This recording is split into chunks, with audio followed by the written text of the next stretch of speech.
La Voz del Archivo, un podcast del Archivo General de la Nación. En este espacio conocerás más sobre la labor de nuestra entidad, sus servicios y la importancia de los archivos en la preservación de la memoria del país. Bienvenidos. Este es un programa emitido en Radio UNAL, en el formato de la Memoria de la Nación y que hace parte del repositorio del podcast La Voz del Archivo.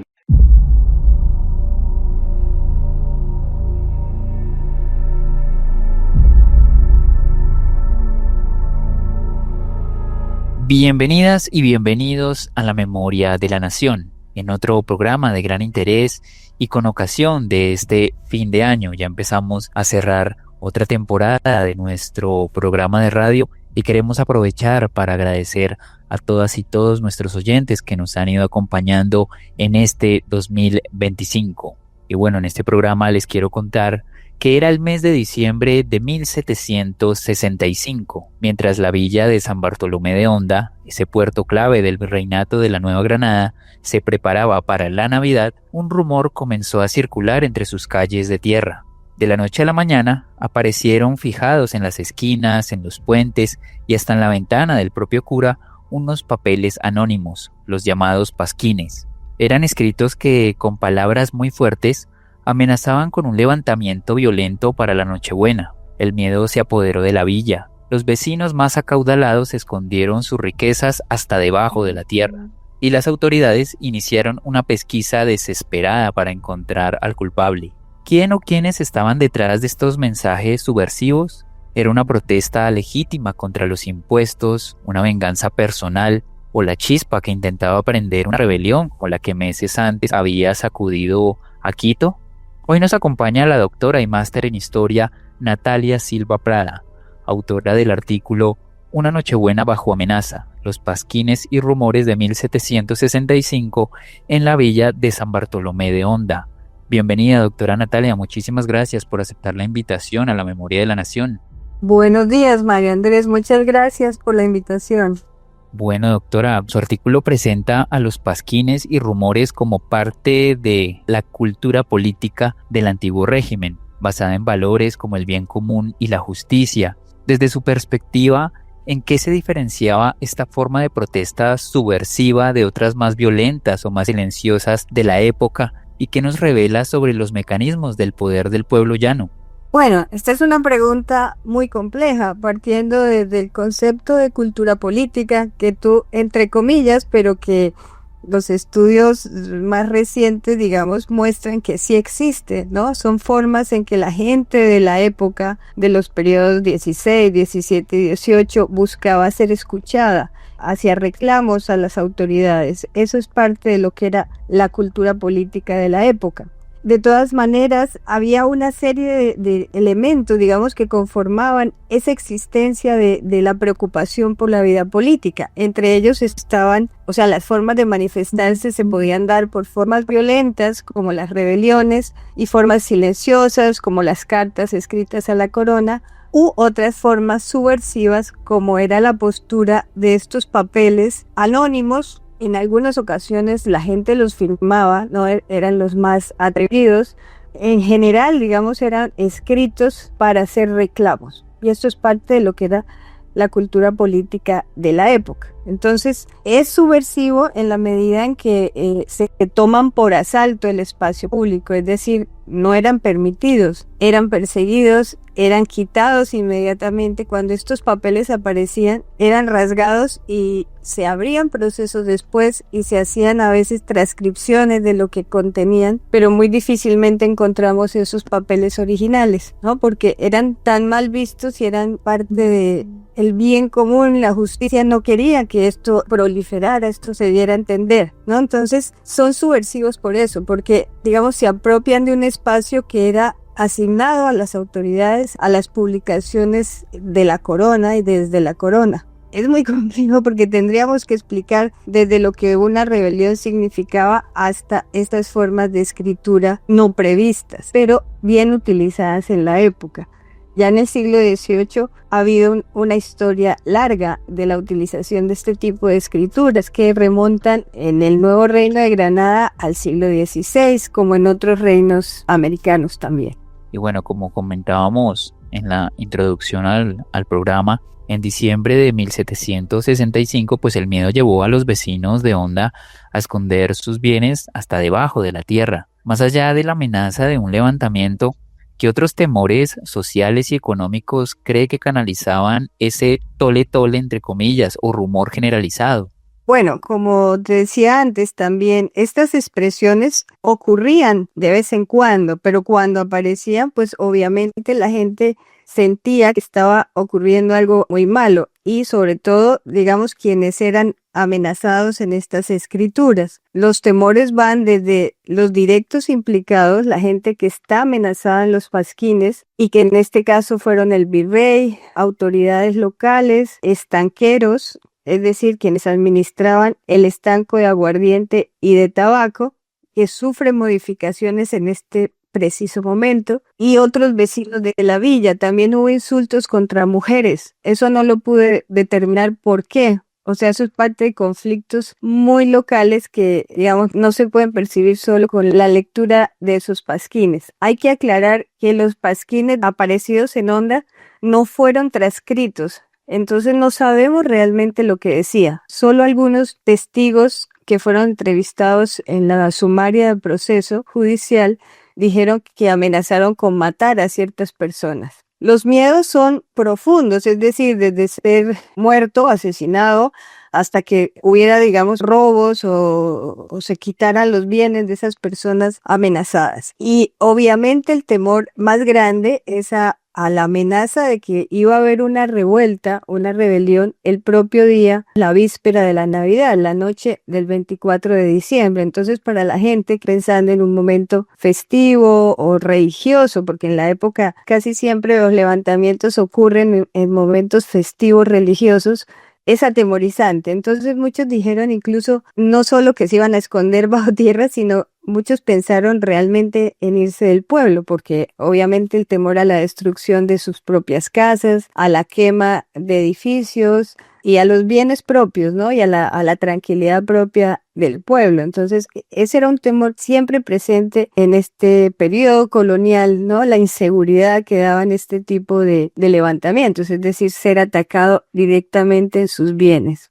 Y hablemos un poco sobre el análisis de los lugares donde aparecieron los pasquines. Aparecieron en puentes, en conventos, en casas de autoridades, y esto pues es muy importante. ¿Qué nos dice esta geografía de los pasquines, entre comillas, sobre los conflictos de Honda que iban pues más allá del rechazo a los estancos de aguardiente y tabaco? Este, digamos, es uno de los elementos que yo trato de precisar con el artículo.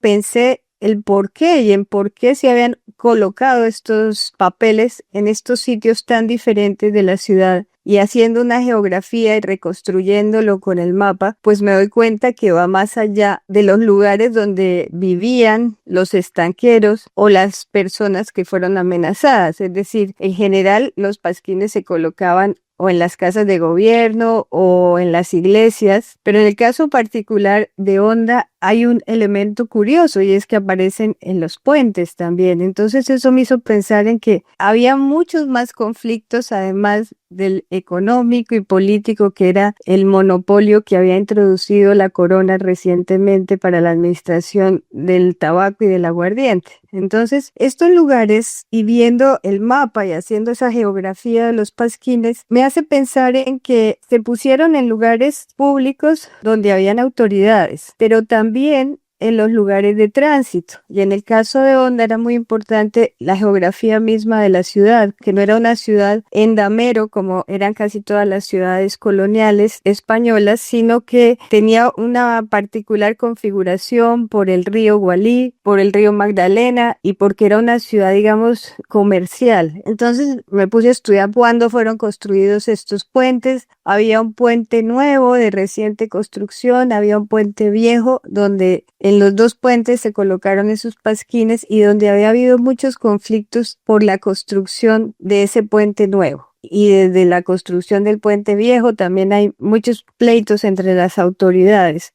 Esa ubicación está revelando una estrategia comunicativa deliberada. Denuncian no solo los estancos, sino probablemente alianzas entre autoridades civiles, eclesiásticas y comerciantes. Y nos habla también además de que los que colocaron esos pasquines eran realmente conscientes de que Honda era una ciudad de paso, de gran comercio, y se aseguraron de que quienes pasaban por ahí y los que llevaban noticias se enteraran de lo que estaba pasando. Hay una organización interesante en la ubicación de los pasquines porque se encargaron de que fueran vistos en los caminos de salida, de entrada del pueblo, en los puentes y en las casas de las autoridades atacadas, y también en la iglesia y en el convento jesuita. ¿Por qué? Porque los religiosos en esta época actuaban como intermediarios políticos con las autoridades políticas. O sea, siempre que había un pleito, la gente se dirigía a los obispos, a los arzobispos, para que mediaran por ellos. Esto es una cosa que nos muestra toda la lógica de la época, de los privilegios, de cómo se manejaban las tensiones sociales, quiénes eran los que mediaban en estos conflictos. Y bueno, en su artículo nos señala que las autoridades centraron sus sospechas en el soldado forastero Juan Navarrete, un vago sin oficio. ¿Por qué cree que el teniente Salazar insistió en culpar a un solo individuo, desestimando la posibilidad de una facción o una conspiración más amplia, a pesar de la evidencia de múltiples actores? Esta pregunta es muy interesante porque nos lleva también a analizar la mentalidad de la época. En general, la propia gente de la época, las propias autoridades y por cómo estaba organizada la sociedad de una forma piramidal, no se creía que quienes participaban de esto era gente, digamos, de los grupos privilegiados, de los grupos de élite. Por una forma de prejuicio, siempre se centraba la culpabilidad de estos hechos en gente que no formaba parte, digamos, del gobierno de la ciudad o que no formaba parte de los vecinos de la ciudad. Siempre se orientaba la culpabilidad al extranjero o al forastero o al vago, e incluso no solamente en este caso se centró la atención en este soldado que había llegado de Tolú, sino que pensaron también que podían haber incidido en ello gente que recientemente había ingresado en la ciudad, como unos personajes que venían del presidio del Carare, pero simplemente los interrogaron. El tema es que este individuo, que era un peninsular, se había probablemente escapado de unas levas forzadas. Él dice que no, y traía cartas de otros personajes importantes, pero lo vieron haciendo cosas raras y hablando cosas extrañas en los lugares de juego y preguntando por la colocación de los pasquines. Terminan centrándose en él, pero digamos es parte de un prejuicio de época y también de un desconocimiento justamente de cómo funcionaba todo el tema de las redes clientelares y de la exigencia de justicia. Pero casi siempre en esta época, y esto es parte, digamos, de una creencia popular, en la historiografía se creía que los pasquines eran populares, que eran hechos por gente sin privilegios, por vagos, pero no era así. Casi siempre detrás de este tipo de escrituras estaban letrados, sacerdotes, gente que estaba dentro del mismo sistema de gobierno. Obviamente, digamos, lo más fácil es el camino que toma Salazar. Y casi nunca se busca realmente el culpable, se busca parar la amenaza. Los procesos judiciales siempre se van desencaminando y los verdaderos culpables casi nunca son encontrados. Muy interesante cómo te fue desenvolviendo todo este acontecimiento. Y bueno, doctora, su investigación muestra que los sucesos de Honda se vieron en el espejo de los disturbios de Quito y se hablaba de levas en Cádiz. ¿Hasta qué punto estos pasquines eran un fenómeno local y en qué medida también eran un síntoma de un malestar mayor dentro del Imperio Español en el siglo XVIII? Hay que recordar que hubo rebeliones en Quito de una naturaleza muy fuerte que cuestionaron de manera bastante directa a las autoridades, también por problemas fiscales donde intervinieron barrios completos. Yo creo que ese temor de Quito se proyecta en el momento en que aparecen los pasquines o probablemente, digamos, por noticias que llegan también de la audiencia de Quito, por rumores la gente dice vamos a hacer algo similar. Hay una forma de reproducir, de copiar este tipo de manifestaciones. Ya había habido malestares muy fuertes desde 1740 en la zona andina, donde se pusieron pasquines de una naturaleza soez, fuerte, que incluso criticaban directamente al rey, que eso no era algo normal hasta ese periodo, pero ya en 1740 empieza a haber ataques a la corona, ¿no? Recordemos que las insurrecciones y en las sublevaciones casi nunca se atacaba al rey, se decía viva el rey y muera el mal gobierno, ¿no? Se atacaba era a los gobernantes, a los que no sabían aplicar las leyes, y ya en ese momento eso empieza a diluirse. Todos esos rumores, comunicaciones de noticias que eran muy importantes y que yo descubro a través de los diarios de uno de los atacados en los pasquines, que era don Diego Antonio de Viana, y que era también administrador de los estancos. En ese diario él comunica con otras personas y habla de estos temores y habla también de pasquines que fueron puestos en Mompox. Esto nos muestra que hay comunicación, ¿no? Que hay comunicación a nivel local, regional e imperial, y que todas estas cosas que están sucediendo, digamos los cambios fuertes que se están dando en la monarquía.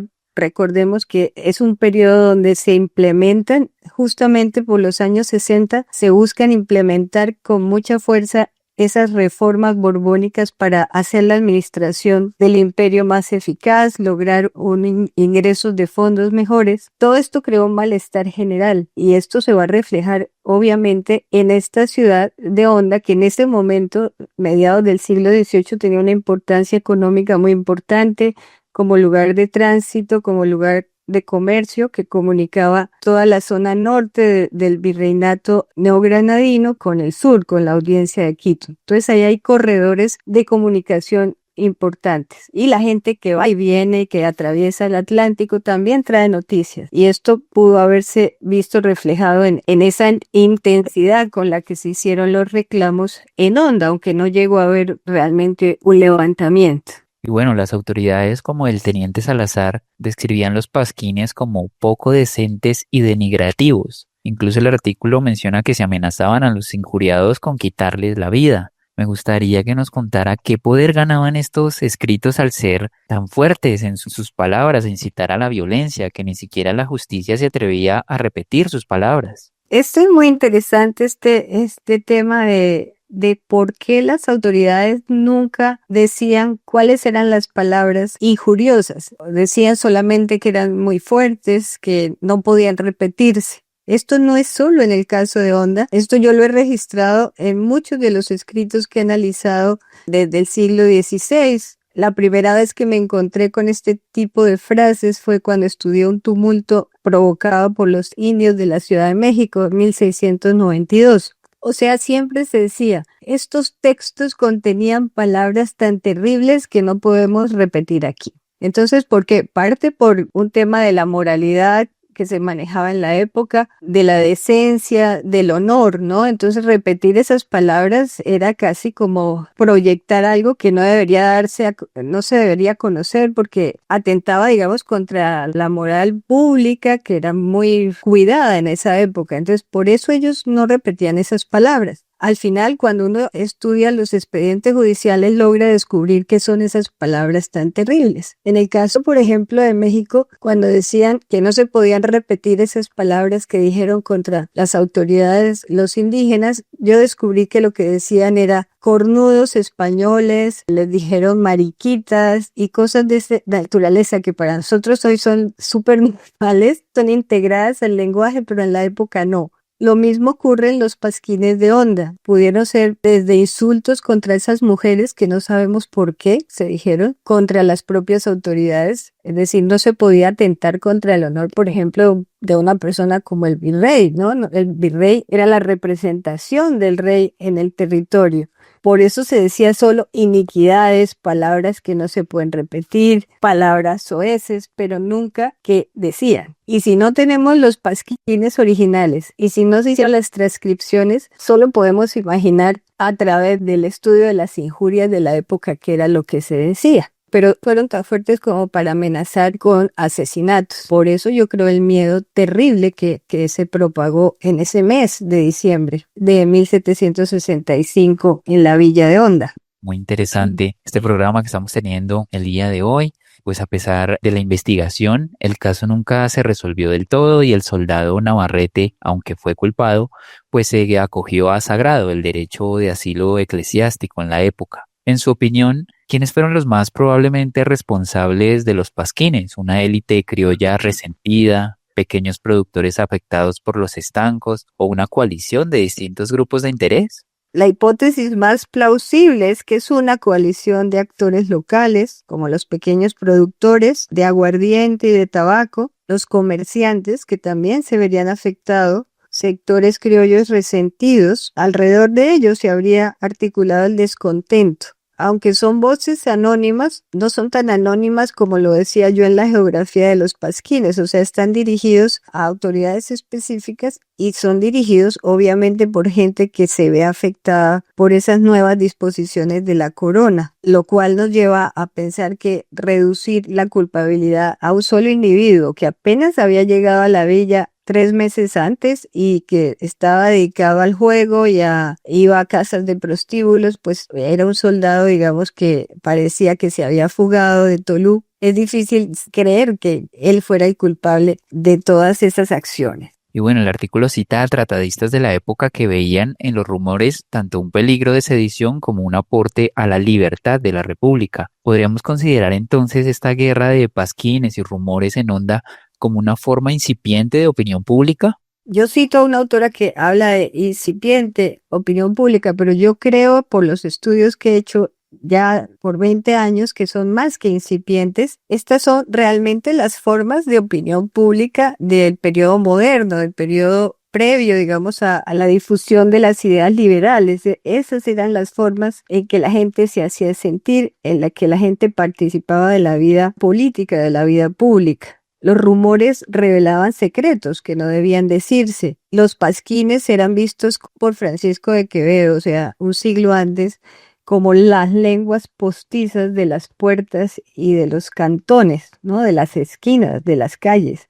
Y esto existe desde tiempos inmemoriales, o sea, la idea de comunicar a través de estas formas subversivas y anónimas nace ya en los tiempos romanos, ¿no? Y de ahí viene la palabra pasquín, que era una estatua de un artesano llamado Pascuino en la que la gente pegaba demandas, denuncias. En el mundo hispánico, digamos, nosotros lo heredamos, llegan los barcos con los españoles. Ya desde el siglo XVI, todos los conflictos y pleitos se zanjaban a través de pasquines y de grafitis, de escritos en las paredes, digamos, se fue transformando y divulgando. El problema es que encontrar estas escrituras ha sido muy complicado en los archivos y por eso los vestigios, las evidencias son difíciles de recuperar, por lo que decía antes, se rompían, se desintegraban. Muchas veces no se siguieron procesos judiciales, pero esta forma de protesta existió siempre, digamos, desde la instauración del gobierno español en América. Y bueno, ya para cerrar nuestro programa del día de hoy, reflexionando ya este pasado en el presente, ¿qué paralelos podríamos encontrar entre aquellos pasquines del siglo XVIII y las formas de protesta, denuncia y creación de opinión en nuestra era digital? Bueno, aunque la gran diferencia es que en esa época, digamos, la participación en la vida política era más difícil, ¿no? No existían formas democráticas de participación. Si tenemos hoy, la gran diferencia es esa, ¿no? Estas formas anónimas se introducen, asaltan el espacio público. Las que tenemos hoy, digamos, las formas en que la gente habla, se insulta y comunica a través de las redes sociales, son formas paralelas, alternativas a las formas democráticas de participación, pero digamos el paralelo sería simplemente la presencia del insulto, la presencia de la injuria. Las de la época colonial serían necesarias, las de hoy, digamos, no son realmente necesarias, pero la gente sí tiene la posibilidad de hablar, ¿no? Cuando no existían las redes sociales, no existía el internet, pues era más difícil que la gente participara de todos los eventos y de todo lo que está sucediendo, y ese es un espacio que se ha abierto y se ha desbordado, es decir, ese anonimato se usa para las bajezas más grandes, como a veces también sucedía con los pasquines del periodo colonial, pero los del periodo periodo colonial, digamos, tienen un trasfondo de búsqueda de la justicia que en las redes sociales de hoy a veces sí y a veces no. Es decir, hay cosas gratuitas y hay gente que simplemente hace ruido, ¿no? Es un desorden creado para atacar al otro, o a veces hay unas formas de participación legítimas. No podríamos, digamos, compararlos porque son dos cosas bien diferentes, pero sí se asemejan como en la viralidad, en la posibilidad de masificar y de multiplicar la voz, las ideas, los escritos.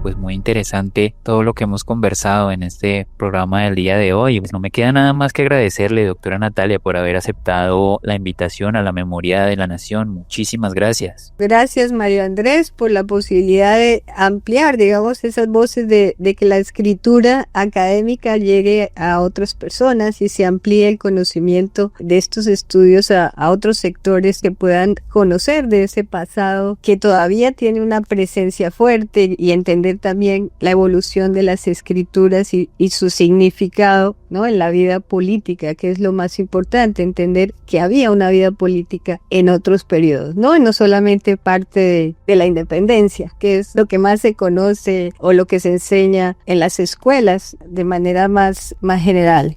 Es lo que queremos, dar estos espacios para poder profundizar en estas investigaciones y que, bueno, las personas también puedan conocer su historia, la memoria de todas y todos los colombianos. Bueno, de esta manera llegamos al final de este episodio en La Memoria de la Nación, un programa realizado por el Archivo General de la Nación y transmitido a través de Radio UNAL. Nos escuchamos en un nuevo episodio. Hasta pronto.